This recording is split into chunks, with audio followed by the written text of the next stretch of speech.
Olá, está começando mais um programa Cidades e Negócios. Você que nos acompanha, nos dá audiência, muito obrigado. Vamos bater um papo hoje com o prefeito de Itatiaia, Luiz Carlos IP, para falar das transformações que a cidade passa nos últimos anos. Por isso, ele está aqui com a gente, já chegou e vamos falar muito também do setor turístico na cidade. Mas antes, você acompanha um pouco mais da história de Itatiaia. Veja aí. A colonização da região de Itatiaia teve origem nos índios puris, que se instalaram numa grande área conhecida hoje como Agulhas Negras. O principal atrativo para os índios foi a presença da Mata Atlântica, o turismo exuberante da primeira reserva preservada por lei no país, o Parque Nacional do Itatiaia. Mas a cidade vem atraindo o interesse do setor industrial. Nos últimos anos, os investimentos no setor automotivo estão sendo ampliados numa área onde já existem outras grandes empresas multinacionais. Diante desse desafio do crescimento econômico, sociedade e poder público estão atentos ao dilema de como crescer sem afetar as belezas e o meio ambiente. Para a gente falar dessa grande transformação aí que Itatiaia vem passando, nós estamos aqui com o prefeito da cidade, Luiz Carlos IP. Muito obrigado pela presença do senhor no programa Cidades e Negócios. E é isso, quer dizer, mais ou menos 5, 6 anos, né? Itatiaia vem passando por essa grande transformação. Antes uma cidade apenas digamos, com estrutura turística, hoje tem aí uma identidade industrial também. Não é isso? É um prazer estar presente aqui. Realmente Itatiaia passou por uma transformação, né? Até era uma proposta nossa de governo, né, de que quando nós assumimos o governo, Itatiaia passava por um período de estagnação. Né? O primeiro mandato do senhor foi de 2009 a 2012. Tá, né? Certo. E como nós estávamos com uma receita que ela não iria, vamos dizer, de alguma maneira, suprir as necessidades que nós precisávamos em termos de investimento, tanto na educação, na saúde e outras áreas. E nós optamos por procurar empreender um grande desenvolvimento industrial. E isso nos trouxe uma surpresa agradável pela quantidade. Criamos uma lei, a Lei Prodeme, né? E com isso nós conseguimos sensibilizar os empresários a investir em Itatiaia. Né? Até porque naquela época existia apenas, não poucas, mas existia, por exemplo, a Xerox do Brasil, que sempre foi uma indústria tradicional em Itatiaia, mas ela já se encontrava num processo bem reduzido de investimento. Inclusive, quando nós entramos, nós procuramos as 3 empresas que na época estavam em Itatiaia. A Michelin, a Xerox, que estava num processo vamos dizer, de decadência, ela estava só com 10% do seu potencial em curso, né? Eram em torno de 100 empregos, né? E a Bioquímica, que também estava passando por um processo em relação a outras cidades do estado do Rio de Janeiro, né? Que tinham um incentivo fiscal melhor do que Itatiaia. Estavam deixando a cidade. Então nós procuramos as 3 empresas para ver o que o novo governo poderia, vamos dizer, auxiliar, né? Inclusive em relação ao governo do estado e em relação às leis, para voltar a fortalecer, voltar a criar empregos e aumentar a receita. E tivemos sucesso, porque as 3 continuam em Itatiaia. A Michelin, ela, além de continuar, ela vamos dizer, construiu uma nova fábrica, né? Um investimento de 1,2 bilhão, né? Hoje, só a Michelin, no chão da fábrica, ela tinha em torno de 450 funcionários, hoje está em torno de 1.000 funcionários. Né? Assim aconteceu também com a Xerox do Brasil, que voltou a investir, a Bioquímica, não é isso? Os processos se renovaram. O caso da Xerox, ela por exemplo, ela estava lá com 10%, vamos dizer, do seu potencial, né, de trabalho. E nós conseguimos convencê-los a que permitisse outras empresas a se instalar nos galpões ociosos, né? E com isso, hoje nós temos mais 9 empresas dentro do site da Xerox, que lá, hoje, proporcionando em torno de 500 a 600 empregos. Pois é, e para que as pessoas consigam visualizar um pouco mais isso, porque quando se fala dessa região, né, da região das Agulhas Negras, o foco fica muito na imagem de Resende, de Porto Real, onde está a Peugeot, e Resende onde está a Volks, mas se esquece um pouco desse grande polo industrial de Itatiaia, e aí já são mais de 30 empresas nesses últimos 6 anos, né, entre elas a P&G, a Hyundai e grandes outras empresas. A P&G foi uma grande conquista que nós tivemos. É uma empresa de logística, emprega lá hoje em torno de 400 a 500 pessoas, né? E a que mais movimenta, né? O nosso ICMS subiu muito, né? Por causa, vamos dizer, do valor agregado da APG, né? Porque a previsão deles inicialmente era de um faturamento entre 2010 e 2011, durante os 12 meses, de 1 bilhão e 200. E, para nossa surpresa, o faturamento passou dos 2 bilhões no primeiro ano. Olha só. Então, você vê para o Estado e para o município, né, a importância dessa empresa de Itatiaia. Aí vieram junto, depois conseguimos trazer a Hyundai, maquinários pesados. Que já está começando a produzir. Não, desde setembro do ano passado. Já está produzindo, já está em funcionamento. É outra que nós temos lá em torno de 400 a 500 empregos, né? Vamos dizer, começando a arrecadar, transferir a arrecadação ao município também a partir de 2014. Temos uma outra grande empresa que vai ser realmente um foco muito grande, que é a Ibrame, né? Que ela beneficia cobre. E a vantagem da Ibrame, além dela beneficiar o cobre, né, num processo ultramoderno, né, não tem nenhum tipo de problema ambiental, ela vai fazer uma outra fábrica nos próximos 2 anos para produzir o fio, que é do lado, né? Que são mais de 200 ou 300 empregos. Lembrando que esse grupo, desculpe interromper, esse grupo que vai para Itatiaia, ele detém cerca de 25% da produção de cobre no país, né? Ela detém 25% do beneficiamento de cobre no país. De cobre no país. Quer dizer, e hoje está lá com uma ponta. E hoje ela deve iniciar a parte operacional dela na primeira quinzena de janeiro já. Nossa, né? que bom. Então, junto disso, nós temos agora as empresas que estão entrando lá, por exemplo, a Pátria Investimento, né? Ela comprou uma área do lado da Xerox e ela vai construir 200 mil metros de galpão. O serviço de terraplanagem já está em pleno andamento e acredito também que até julho ou agosto do ano que vem, também a Pátria estará em funcionamento. E a previsão da Pátria, depois, nos próximos 3 anos, com o funcionamento das empresas dentro da área dela, dos galpões, é em torno de 1.500 empregos nos próximos 3 anos. Prefeito, nós vamos fazer um pequeno intervalo, mas nós vamos continuar falando dessa questão, inclusive da possibilidade que Itatiaia tem de agora até o final do ano receber mais uma grande empresa do setor automotivo, que é a Jaguar Land Rover. Mas a gente fala sobre isso daqui a pouquinho no próximo bloco. Até já. A gente sabe que Itatiaia também está disputando, são 2 estados no país que disputam a instalação, né? Isso envolve, claro, questões do estado também, mas a instalação de mais uma grande fábrica.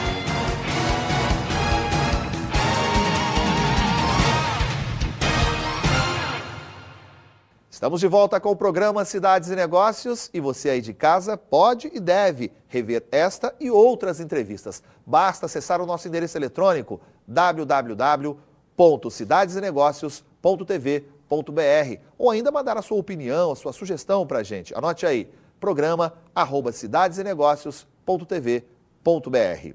Hoje nós recebemos aqui na poltrona do Cidades e Negócios o prefeito de Itatiaia, Luiz Carlos IP, e a gente está falando desse setor industrial, dessa transformação, prefeito.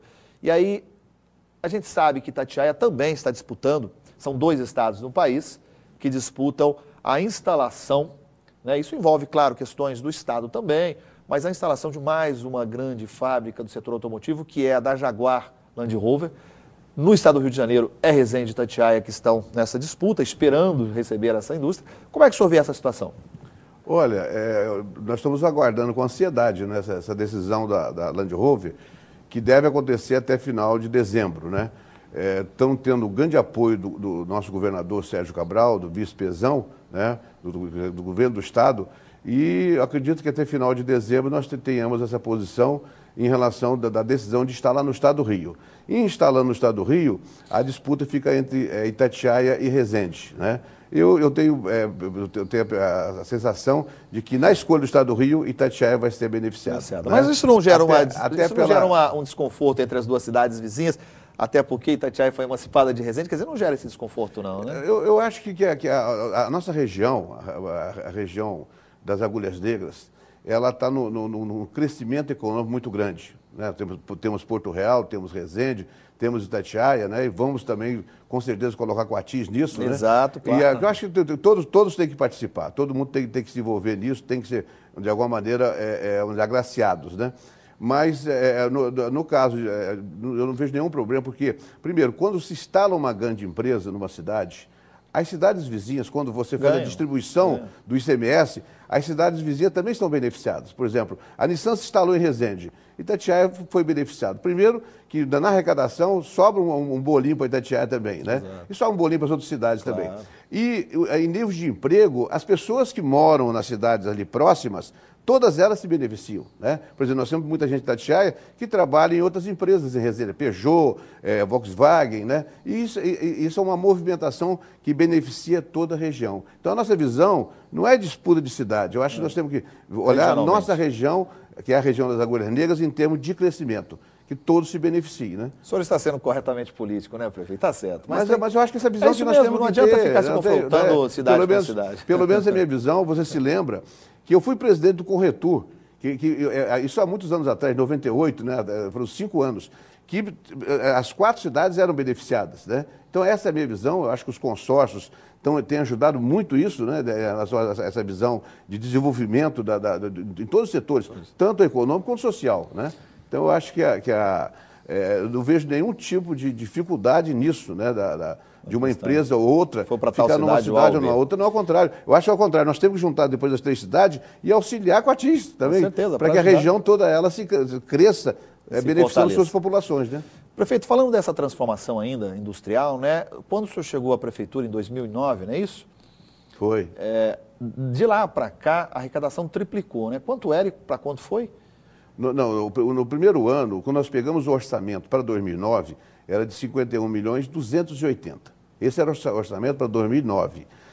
E pela situação da cidade, eram 29 mil habitantes, eu vi das dificuldades que nós iríamos passar, porque, claro, a nossa mudança era na educação, né? Então eu precisava de fazer investimentos. E eu optei de empreender, né, uma grande meta na parte industrial, porque eu conseguiria aumentar a arrecadação e o emprego a curto prazo, e, vamos dizer, como realmente aconteceu. Hoje nós temos uma cidade com uma arrecadação, o orçamento que eu mandei, esse ano já deve dar fechamos a arrecadação, a receita, em torno de 130 milhões. E para 2014, o orçamento que eu mandei para a Câmara foi de 163 milhões. Então são 3 vezes o que nós assumimos, na época nós assumimos. Quantos empregos? Isso mostra que a política econômica foi dando resultados. Foi correta. E quantos empregos estão sendo gerados hoje no setor industrial? Hoje nós estamos gerando em torno de 2.500 empregos. E por isso que eu digo a importância das cidades se desenvolverem de uma forma, vamos dizer, igual, né? Tudo que cai numa cidade beneficia a outra, né? Então, vamos dizer, no caso da Itatiaia, foram praticamente 10% do número de emprego da sua população. Nós temos 29 mil e nós empregamos 2.500 pessoas. É um avanço fantástico, né? Talvez no estado do Rio de Janeiro é o melhor índice que existe em termos de emprego em relação à população, né? Com relação à proporcionalidade. Tem uma questão também, uma questão política, que nós vamos entrar agora aqui com o prefeito. O Luiz Carlos Ipê, recentemente, ele foi, digamos, o mandato dele foi cassado, entre aspas, né? Ele foi tirado do poder. Um outro candidato chegou a assumir, não, o senhor foi para a justiça, voltou. Como é que o senhor está vendo essa questão política, essa disputa judicial, prefeito? Olha, isso está a cargo dos nossos advogados, né? Infelizmente a política tem esses momentos, né, complicados, realmente atrasam o trabalho da cidade. Apesar que eu consegui manter, apesar de todos esses problemas, manter uma tranquilidade na cidade administrativa. Não pode parar a cidade. A cidade ela não pode parar. Mesmo apesar desse momento difícil que nós passamos, a cidade continuou, vamos dizer, o seu dia a dia, né? A população ela não teve nenhuma mudança de relação ao que poderia acontecer. Agora, em relação aos processos, isso está na mão dos advogados, na mão da justiça, e, vamos dizer, eles vão desenvolver isso, e o que nós temos que fazer é continuar trabalhando, né? Pelo menos dentro da minha visão. Eu me coloco na posição que eu fui eleito, né? E a partir eu tenho que respeitar aquilo que a maioria da população decidiu. E mais, o senhor foi eleito e foi aprovado novamente, o senhor está no segundo mandato. Quer dizer, as urnas, através, a intenção popular de Itatiaia o aprovou. O senador Dornelles, outro dia, fez uma colocação, eu tive um encontro com ele no Rio, e junto com a senadora do Rio Grande do Sul, inclusive uma grande, para mim até uma revelação política, Ana Amélia, e a prefeita, acho que de Quissamã, que ele colocou nos caras agora a eleição em 3 turnos. Tem o primeiro turno, que o eleitor vota, tem o segundo turno e tem o terceiro turno da justiça, porque a maioria das prefeituras estão passando por essa situação. Processo. Infelizmente, mas eu acho que vamos dizer, no caso da justiça, a gente tem que aguardar o desenrolar, só que o que nós temos que fazer é continuar trabalhando, manter a tranquilidade da cidade, até uma decisão final da justiça. E responder com esses números que o senhor está apresentando hoje aqui, Itatiaia. Com o trabalho. Aqui o meu lema é sempre trabalho. Eu acho que eu, por exemplo, eu tive na Coreia, na época que eu fui assinar o contrato da Hyundai, eu tive na Coreia do Sul, passei lá uma semana, né?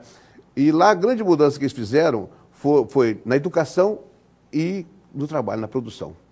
E é o que nós estamos fazendo em Itatiaia, investir na educação e no trabalho. Eu acho essa é a grande mudança que os municípios têm que passar. E que nós estamos fazendo em Itatiaia. Tá certo, né? Prefeito. Vamos a mais um intervalo rapidinho, porque daqui a pouquinho no próximo bloco vamos falar de turismo.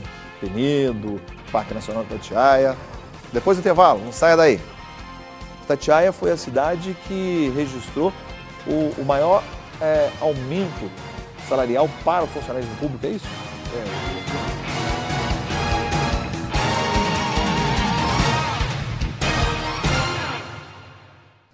Voltamos e agora com o terceiro e último bloco do programa Cidades e Negócios. E você já sabe, acesse a nossa página www.cidadesenegocios.tv.br. Lá você encontra essa e outras entrevistas. Hoje estamos batendo um papo aqui na poltrona com o prefeito de Itatiaia, Luiz Carlos Ipê.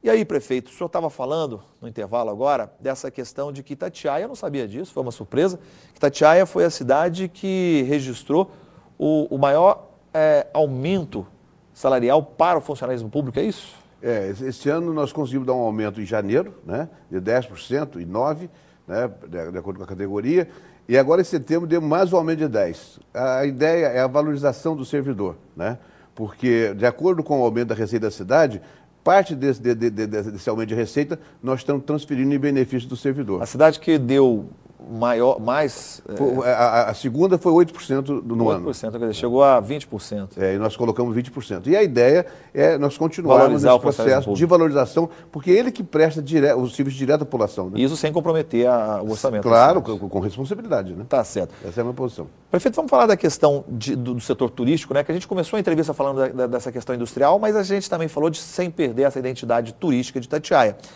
E Itatiaia, ela tem ali, né, no seu território, 3 polos turísticos. Vou começar falando de um deles, que é o Parque Nacional do Itatiaia, que sempre recebe turistas, principalmente nessa época do ano, quer dizer, o ano todo. Como é que está a estrutura do Parque Nacional do Itatiaia com relação ao turismo? Olha, inclusive nós tivemos ontem uma oficina, que está sendo, vamos dizer, de alguma maneira, participando do SEBRAE, o Parque Nacional, do novo sistema de atendimento dentro do Parque Nacional, né? Mas o parque é o primeiro parque nacional do Brasil, né? Nós temos lá as belezas naturais, as cachoeiras, a floresta, e nós temos uma coisa que são um pouco lá no Brasil. Nós temos lá o maior número de espécies de pássaro. Vem gente do mundo inteiro para observação de pássaro. Então, nós temos um paraíso, né, aqui no meio da região, né, que é o Parque Nacional de Itatiaia. Né? E o caso, por exemplo, da região de Visconde de Mauá, que é outro lugar maravilhoso, né? Que no caso da Itatiaia é Maromba e Maringá. Só para a gente explicar um pouquinho mais, porque a região de Visconde de Mauá é uma região que, por exemplo, existem três regiões turísticas na Serra, né? Que é a Vila de Mauá, depois vem Maringá e um pouco mais acima Maromba. A Vila de Mauá pertence, territorialmente falando, a Resende. Maringá tem uma divisão, que é Maringá, Minas Gerais, e Maringá, Rio de Janeiro, que pertence a Itatiaia, e também Maromba, que pertence a Itatiaia. Para essas duas regiões, Maringá e Maromba, é um turismo também ecológico. Nós investimos muito lá na região. Inclusive, um outro agradecimento ao governo do Estado, que nós estamos terminando o asfalto que liga a Vila de Mauá, porque nós tivemos uma grande obra, que é a Estrada Parque, da Capelinha na Vila de Mauá. Isso. E agora, essa semana, está concluindo o asfalto da Vila de Mauá até Maringá, inclusive a rua principal de Maringá. Olha, né? Que bom. E no outro investimento do município, nós estamos recuperando lá o centro de saúde, né, o PSF, né, para dar uma condição melhor àquela região. Então, quem for hoje passear naquela região de Visconde de Mauá, que pega Marão e Maringá, você vai pegar toda uma estrada asfaltada até Maringá. Que bom, que então, bom. A questão hoje, você vai gastar 30, 40 minutos da Via Dutra até Maringá, Que entendeu? bom. Isso facilita muito. Os carros, os donos de carros, que os turistas agradecem, Isso. né? Então, E Penedo também, Penedo é o grande charme, digamos, não só da região, mas do país, né? Ou seja, Penedo hoje, a colônia finlandesa, ela se equipara aí a Campo do Jordão devido às proporções, né? Mas é um polo conhecido no país inteiro e cresceu muito Penedo, né? Tem alguns problemas estruturais ali, né, prefeito, que é a questão de estacionamento, questão de água, mas como é que o senhor vê Penedo, principalmente com a chegada desse final de ano, que é quando recebe o maior número de turistas naquela Penedo região? quase que merece uma matéria especial sobre Penedo, né? Porque é um bairro de 8 mil pessoas, né? Lá nós temos, por exemplo, um grande atrativo, tem a gastronomia, a parte de hospedagem, né? A Casa do Papai Noel, né? Nós vamos ter, inclusive, agora, final do ano, o Festival de Natal, com diversos eventos de Penedo, né? E nós temos agora 2 projetos que vão ser iniciados no início de 2014, que é a revitalização de todo o centro de Penedo, no financiamento da AG Rio, né? Que o projeto está pronto, já está tudo, deve iniciar, logo depois do Carnaval vamos começar essa obra. E também a área lá do Formigueiro, que é uma área comercial de Penedo. Então são 2 grandes projetos que nós temos para Penedo. Então eu queria aqui fazer um convite, né, a todos para visitar os 3 destinos turísticos, Penedo, a região de Visconde de Mauá e o Parque Nacional, nesse período de final de ano, que nós temos os feriados prolongados, né? De Natal e de Ano Novo. De Ano Novo. Inclusive em Penedo, né, existe lá, como o senhor está falando, existe lá um investimento privado, que é um shopping, que é a Casa do Papai Noel. Isso. Né, que ali se concentra, enfim, várias lojas do comércio. E Penedo, ele tem uma característica que, na verdade, existe o centro ali, que é o centro gastronômico, né? Mas ao redor de Penedo também tem os hotéis, as pousadas, quer dizer, nós temos o Alto Penedo. Nós temos lá em torno de 90 hotéis e pousadas em Penedo. Né? São quase 90 restaurantes. Então a gastronomia é muito rica em Penedo. Então quem quiser passar um final de semana, ou ir lá um sábado, um domingo, né, para curtir Penedo, vale a pena, porque realmente hoje, na região aqui, talvez o melhor ponto, né, de você passar algumas horas com a família, né? Tá certo. Olha, prefeito, nosso tempo chegou ao fim, mas queria agradecer muito a presença do senhor e desejar sucesso, sorte, que o senhor continue desenvolvendo Itatiaia como vem fazendo nos últimos anos. Eu agradeço essa oportunidade e pode ter certeza que nós vamos continuar trabalhando para que a gente realmente coloque Itatiaia, né, onde ela merece, né? A minha ideia é transformar Itatiaia numa nova São Caetano, na melhor cidade do Brasil e ser uma referência, né? Tá certo, ele está conseguindo. Parabéns. Obrigado. E assim nós chegamos ao fim de mais um programa Cidades e Negócios, mas nos encontramos no próximo fim de semana. Até lá!